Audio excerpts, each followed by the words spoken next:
বেশ কয়েকটি বিষয় আলোচনায় রয়েছে, আলোচনা তুঙ্গে রয়েছে। তার মধ্যে একটি ডিপ স্টেটের বিষয়টি, আরেকটি হচ্ছে ওয়ান ইলেভেন সরকারের কুশীলবদের বিচার এবং নিশ্চয়ই মানে জনতা থেকে শুরু করে এলিট ক্লাস সবাই যাতে ভুক্তভোগী সেটা হচ্ছে তেল সংকট। যদিও তেলের সরবরাহের ঘাটতি নেই বলে সরকারের পক্ষ থেকে দাবি করা হচ্ছে। আমরা এইসব বিষয় নিয়ে আলোচনা করবো। আপনার কাছে মানে প্রথমে একটু জানতে চাইছি যে ডিপ স্টেট নিয়ে ইউনূস সরকারের সাবেক প্রভাবশালী ছাত্র উপদেষ্টা আসিফ মাহমুদ সজীব ভুঁইয়া পরবর্তীতে আবার নাহিদ ইসলাম মন্তব্য করলেন যে ডিপ স্টেট স্ট্র্যাটেজি সাজিয়ে দিয়েছিল অন্তর্বর্তী সরকারকে তারা আরো দীর্ঘদিন ক্ষমতা থাকার জন্য, এবং তাতে বেশ কিছু শর্ত দেওয়া হয়েছিল। কি শর্ত সেসব বিষয়ে আসিফ মাহমুদ সজীব ভুঁইয়ারা উল্লেখ করেননি। আমার প্রশ্ন হচ্ছে যে কেন হঠাৎ করে ডিপ স্টেটের বিষয়টি সামনে নিয়ে এলো এই সময়ে? এর মাধ্যমে তারা নতুন কোন এজেন্ডা বাস্তবায়ন করতে চায় কিনা, অথবা এখনো পর্যন্ত ডিপ স্টেটের খেলা চলছে কিনা, আপনার কি মনে হয়?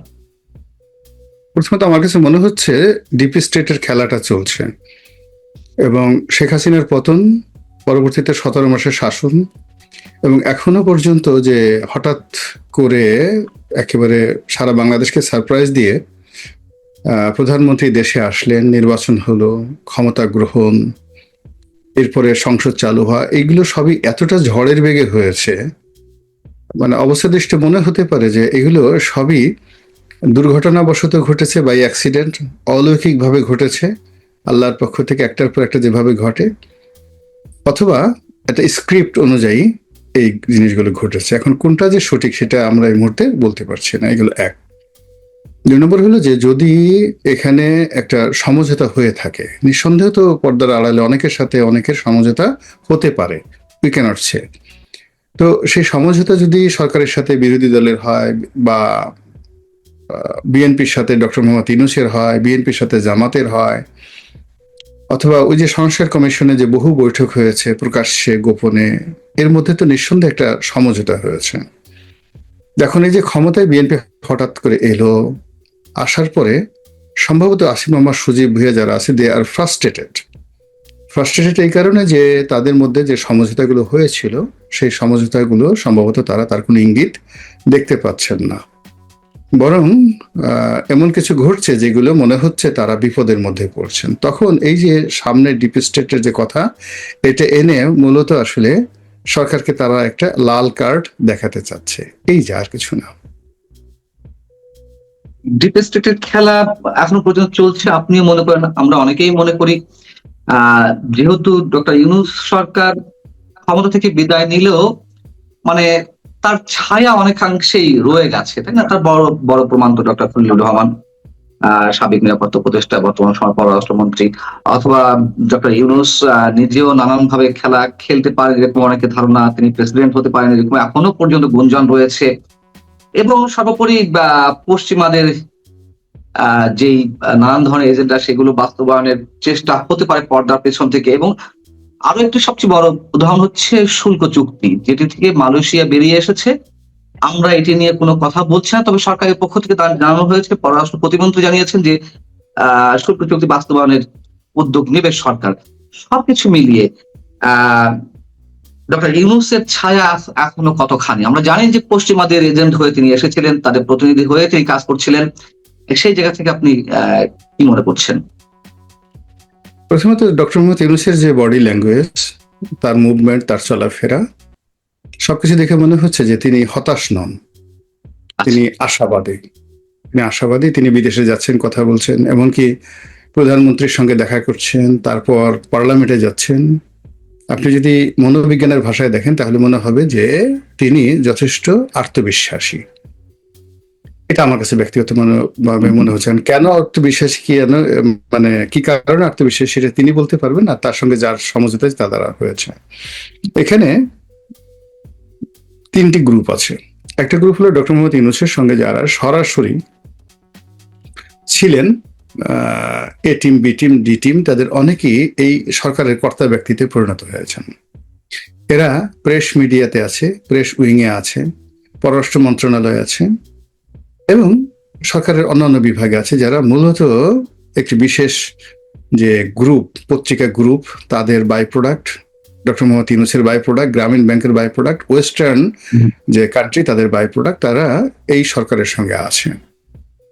আরেকটা গ্রুপ আছে গুপ্ত দল, সেই গুপ্ত দলের যারা লোকজন, এরা বিএনপি এদেরকে খুব ভয় পাচ্ছে। এখন এরা বিভিন্ন রকম ছলচাতুরি করে, বিভিন্ন রকম ফেজ অফ করে তারা কিন্তু সরকারের মধ্যে লুকায়িত আছে। এবং সরকারের অনেকগুলো সিদ্ধান্ত ইতিমধ্যে যেটা হয়েছে সেটা সরকারের জন্য আসলে ভালো সিদ্ধান্ত হয়নি। এই যে তেল যে সমস্যাটা, হঠাৎ করে বলা হলো যে আমাদের 15 দিনের তেল মজুত আছে, এই জিনিসগুলো একেবারে এগুলো বলার দরকার ছিল না। অন্যান্য জায়গাতে যে সকল সিদ্ধান্ত নেওয়া আছে, বিভিন্ন বদলি, নিয়োগ, তারপরে অনেক কিছুই হচ্ছে যেগুলো এই মুহূর্তে আসলে সরকারের জন্য খুব বেশি দরকার ছিল বলে আমার কাছে মনে হচ্ছে না। এমনকি যে 1/11 যে কুশী লোকদেরকে ধরা হচ্ছে, এটা আরো 2 মাস পরে হতে পারতো, আরো 2 মাস পরে হতে পারতো। একেবারে নতুন সরকারের জন্য এটা এই মুহূর্তে শুরু করাটা, যেহেতু তারা শুরু করেছে, এখন তাদের শেষ করতে হবে। তো যেহেতু শুরু করাটা যদি 2 মাস পরে তারা করতো, তাদেরকে গোয়েন্দা জেলা আবদ্ধ রাখতো বা বিষয়টা গোপন রাখতো, তাদের জন্য ভালো হতো। কিন্তু এতগুলো ক্রাইসিসের মধ্যে এই কাজটি যারা করেছে, যে বুদ্ধি দিয়েছে, আমার কাছে এটা সুবিবেচনা প্রসূত মনে হয় না। এটা সরকারের যে অনেকগুলো বোঝা আছে, সেই মানে শাকের উপর, মানে বোঝার উপর শাকের আটি, এরকম একটা অবস্থা তৈরি হয়েছে। আরেকটি অংশ রয়েছে সরকারের সাথে যারা যারা উপদেষ্টা ছিলেন, যেমন আসিফ নজরুল ছিলেন, আদিলুর রহমান সাহেব ছিলেন, মুস্তফা সরোয়ার ফারুকী ছিলেন, অন্যান্য যারা আছেন, নোবডি ইজ ফ্রাস্ট্রেটেড। ওই সময়টাতে তাদের যে অন্যায় হয়েছে, ভুল হয়েছে, ভ্রান্তি হয়েছে, বা নতুন একটা সরকার আসছে, তো এই সময়টাতে তাদের বিপদ হতে পারে, বা ওই সময়টা তারা আওয়ামী লীগের যে অনেক ক্ষয়ক্ষতি করেছে, ফলে আওয়ামী লীগের যারা লোকজন আছে তাদের দ্বারা তারা যে কোনো সময় অপমানিত, লাঞ্ছিত হতে পারে, এই ভয়গুলো তাদের মধ্যে একেবারেই নেই, একেবারে নেই। তারা খুব কনফিডেন্টলি তারা আছে যে তারা সবই মানে আগের মতোই আছে। স্টেট তাদেরকে প্রোটেকশন দিচ্ছে, রাষ্ট্র তাদেরকে প্রোটেকশন দিচ্ছে, এবং ওইভাবে কিন্তু তারা বুক ফুলিয়ে ক্ষমতা তারা ছেড়েছে, এরকম তাদের কোনো ভাবসাব নেই। তো এটা বেসিক্যালি মেলে না। মেলে না এই কারণে যে এই উপদেষ্টাদের অনেকের সঙ্গে কিন্তু বিএনপির সম্পর্কটা ভালো ছিল না, সম্পর্কটা ভালো ছিল না। তো সেই অর্থে তাদের সেই মুভমেন্ট দেখা যাচ্ছে। এরপরে যে গ্রুপটি আছে, সেই গ্রুপটি হলো যারা একেবারে ডক্টর মোহাম্মদ ইউনূসের সফট পাওয়ার, যেমন ধরেন এখন এই যে শহীদুল আলম সাহেব আছেন, শহীদুল আলম সাহেব আছেন চিত্রশিল্পী, বা অন্যান্য যারা আছেন, তারা সফট পাওয়ার, তার সাথে সরাসরি ছিলেন না, কিন্তু তাকে বিভিন্নভাবে সাহায্য এবং সহযোগিতা করেছেন। তো এই যে সফট পাওয়ার, এই সফট পাওয়ারও কিন্তু তারা স্টপ হয় নাই, তারা তাদের মতো কাজকর্ম করে যাচ্ছে। আর অন্যদিকে এনসিপি, জামাত, তাদের সঙ্গে আসলে বিএনপির যে সম্পর্কটা, এটা যথেষ্ট সন্দেহ সৃষ্টি করছে। মানে তারা প্রকাশ্যে বিরোধিতা করছে, পার্লামেন্টে থাকছে, মানে কোনো কথার উপরই, বিএনপির কোনো কথার উপরে বা জামাত বা এনসিপির কোনো কথার উপরে আমরা আস্থা এবং বিশ্বাস স্থাপন করতে পারছি না। তারা প্রেমের আহ্বান দিলে, ভালোবাসার আহ্বান দিলে, সেটাও যেমন আমরা রাখতে পারছি না, তারা যখন হুমকি ধামকি দিচ্ছেন, ওটার উপর আমরা নির্ভর করতে পারছি না। That is happening. যদি তাই হয়, মানে আপনি যে, মানে আমার যে প্রশ্নটি ছিল, আপনি তার অনেকাংশেই উত্তর দিয়ে দিয়েছেন। তারপরে প্রশ্নটা করি, 1/11 কুশীলবদের বিচার হচ্ছে যারা সেনার সমর্থিত সরকারের বিহাইন্ড দ্য স্ক্রিন থেকে নানান ধরনের অত্যাচার নির্যাতন করেছে, রাজনীতিবিদ থেকে শুরু করে ব্যবসায়ীদের উপরে। আমরাও চাই যে ঘটনার পিছনে যারা ছিলেন তাদেরকে বিচারের আওতায় আনা হোক, তার কারণ ফৌজদারি অপরাধ তো আর তামাদি হয় না।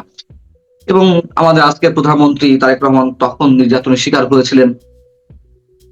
কিন্তু একই সঙ্গে প্রশ্ন, যদি সেই সব অপরাধের বিচার হয়ে থাকে, তাহলে immediate past government, I mean interim গভর্নমেন্টের যারা কুশীলব বা যারা নানানভাবে ক্ষমতার অপব্যবহার করেছেন, তাদেরকে কেন বিচারের আওতায় আনা হবে না? নাকি আদৌ, মানে আমরা আশা করতে পারি যে বিএনপি সেটি করবে, আর যদি না করে থাকে তাহলে কি এই প্রশ্ন উঠবে না যে আজকের যিনি প্রধানমন্ত্রী তারেক রহমান সাহেব, তিনি কেবলই প্রতিহিংসার শিকার হয়ে 1/11 সরকারের বিচার, মানে কুশীলবদের বিচার করছেন, অর্থাৎ সেই তাদের অধীনে নির্বাচনের মাধ্যমে বিএনপি পরাজয় ঘটেছিল বা তারেক রহমান নির্যাতনের শিকার হয়েছিলেন, এইসব কারণে প্রতিহিংসাটা কাজ করছে, এরকম প্রশ্ন ওঠার কোনো সুযোগ আছে কিনা? না, এরকম প্রশ্ন আমরা করতে পারি। এখানে মূল ব্যাপার হলো আমাদের দেশে যেটা ট্রেডিশন, যে আমি বলছি কম্পারিজনের ক্ষেত্রে, যদি 1/11 সরকারের কুশীলবদের বিচার হয়ে থাকে, আর যদি ইউনূস সরকারের কুশীলবদের বা যারা নানান ধরনের অপকর্ম করেছে, দুর্নীতি থেকে শুরু করে মৌলবাদী শক্তির উত্থানের পিছনে ভূমিকা রেখেছে, মব ভায়োলেন্স যারা প্রতিষ্ঠা করেছে তাদের বিচার যদি না হয়, আমি সেক্ষেত্রে তুলনামূলক ভাবে না, বলছি। তাদের বিচার বিএনপি কেন করবে? তাদের বিচার আগামীতে যদি আওয়ামী লীগ আসে, আওয়ামী লীগ আচ্ছা। করবে। এটা তো আমাদের দেশের একটা ট্রেডিশন। আবার হুম, এই হুম, যে এখন 111-এর যারা কুশীলব, এদের সবাইকে তো আওয়ামী লীগ সরকার পুরস্কৃত করেছে, সবাইকে পুরস্কৃত করেছে, সবাইকে পুনর্বাসিত করেছে। হুম, হুম। তো তাদের বিচার তো 111-এর লোকদেরকে করেনি। আবার এই সরকার, অন্তর্বর্তীকালীন সরকার, তারা তো মানে যে কোনো মূল্য হোক একটা নির্বাচন করে ক্ষমতা হস্তান্তর করে বিএনপিকে বেনিফিট দিয়েছে। বিএনপি তো তাদের প্রতি কৃতজ্ঞ। ফলে কোনো অবস্থাতেই আমাদের দেশের যে ট্রেডিশন, সেই ট্রেডিশন অনুযায়ী এটা হয় না। যেমন ওই যে জনতার আদালত বা ওই যে করা হয়েছিল জনতার কি জনতার মঞ্চ। জনতা মঞ্চ। হ্যাঁ, হ্যাঁ, জনতার মঞ্চ। এখন জনতার মঞ্চ এর দ্বারা তো বিএনপি ক্ষতিগ্রস্ত। এখন আবার দেখবেন যে এই সময়টাতে 111-এর সাথে সাথে সেই জনতার মঞ্চের যারা লোকজন আছে তাদেরকে আবার ধরবে, আবার বিএনপি হুম, ধরবে। হুম, এটাই আবার জনতার মঞ্চের যারা ছিল তারা আওয়ামী লীগ, তাদেরকে পুরস্কৃত করেছে। এখন আপনি আমাদের দেশে যে কনভেনশন রয়েছে, রাতারাতি কনভেনশনের বাইরে যেতে পারবেন না। এখানে যদি রাষ্ট্রে কোনো তৃতীয় পক্ষ আসতো, অর্থাৎ অন্তর্বর্তীকালীন সরকার, তারা যদি চাইতো যে আমাদের দেশে এই সময়টাতে যে সকল জনতার মঞ্চ হয়েছে, 111 হয়েছে, এই জিনিসগুলো নিরপেক্ষভাবে আমরা এই বিচারগুলো করবো যেন ভবিষ্যতে না আসে। কিন্তু দলীয় সরকার কখনো এই কাজগুলো আমাদের অতীতে করেনি। দলীয় সরকার যখনই যার দ্বারা ক্ষতিগ্রস্ত হয়েছে তার উপর চড়াও হয়েছে, আর যার দ্বারা উপকৃত হয়েছে সে যত খারাপ হোক না কেন তাকে তারা একটা ওয়াক ওভার দিয়েছে। তো সেই ক্ষেত্রে ডক্টর মোহাম্মদ ইউনূস, তার যারা লোকজন আছেন, তাদের সবাইকে তারা ওয়াক ওভার দেবে। এই বর্তমান সরকার ওয়াক ওভার দেবে। আমরা